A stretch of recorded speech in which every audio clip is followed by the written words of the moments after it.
per fi deixem de posar-nos tan sentimentals, ha arribat el meu moment, però perquè ja no puc plorar més. Maria, sort que el maquillatge era waterproof.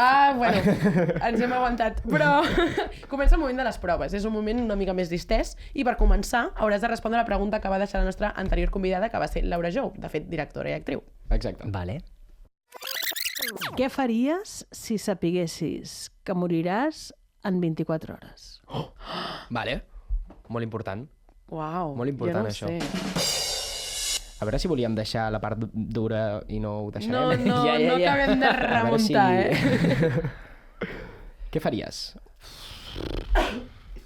Jo crec que és una pregunta complicada, però senzilla alhora. No? Correcte, però senzilla alhora. estic d'acord. Perquè si fiques en una balança el que més t'importa a la vida, jo crec que estaries amb el que més t'importa. És que a mi el que se'm passa pel cap és anar a veure a tothom com fer un tour de despedir-me de totes les persones que estimo. I els diries que t'estàs acomiadant per sempre o simplement seria uau, vale, jo potser no. Diria, jo sí. Jo no. Jo tampoc. Jo no. Jo sí, com abraçar a totes les persones. La pregunta no era per nosaltres, però mira... Però mira, aquí la fiquem. Jo tampoc ho diria. Ho diries, Sí. I t'acomiadaries de... M'acomiadaria de tothom, els hi diria i els abraçaria. És que jo si començo a acomiadar-me, les 23 hores restants les passo plorant. Llavors... però és per això que... Clar, perds el temps. Però bé, o sigui, aquí cadascú faria... Sí. Sort que no havia de ser sentimental. Exacte.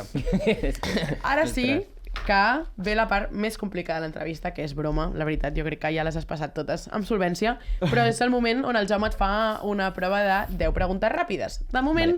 Ha sortit bastant bé. I els últims convidats que hem tingut les han pogut respondre bastant ràpid. Esperem que tu segueixis en aquesta línia. Més que res perquè pensàvem que aquest joc no acaba de funcionar i sí que està funcionant. Sí, ara últimament està funcionant, per tant, el que et demanaria, Hugo, és que no tallis aquesta ratxa, sisplau. No facis d'això una muntanya russa, perquè ara mateix estem aquí i de cop no vull que baixi, seguim pujant. Vale? Estàs preparat? Sí. Sí, doncs Xavi, música d'atenció. Perfecte. Doncs comencem, Quin és el millor consell que t'han donat? Que sigui jo mateix. Si poguessis fer alguna col·laboració amb algun cantant, amb qui seria? Camilo. Un red flag teu. Soc molt intens. Quina és la teva frase preferida d'una de les teves cançons? No hi ha límit en això d'estimar-te. Ens ha cantat i tot. Ídol dins de l'art.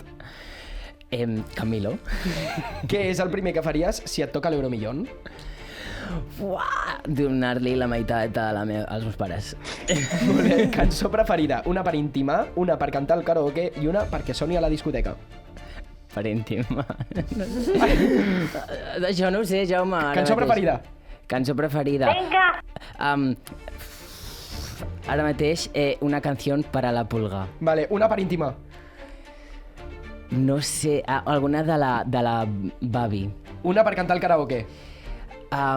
Soldadito marinero. I una perquè soni a la discoteca. La plena.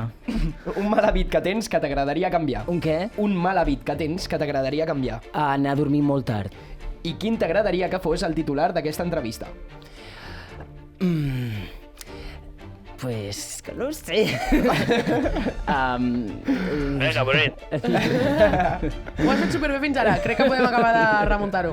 No ho sé. L'Hugo Marlo ens parla de la seva història personal i musical. M'agrada.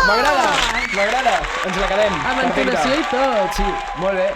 Hòstia, però no són fàcils. Jo el perdono perquè hi ha hagut una resposta que l'ha fet cantant. Ja està. Amb això estàs perdonadíssim, ho has fet molt bé.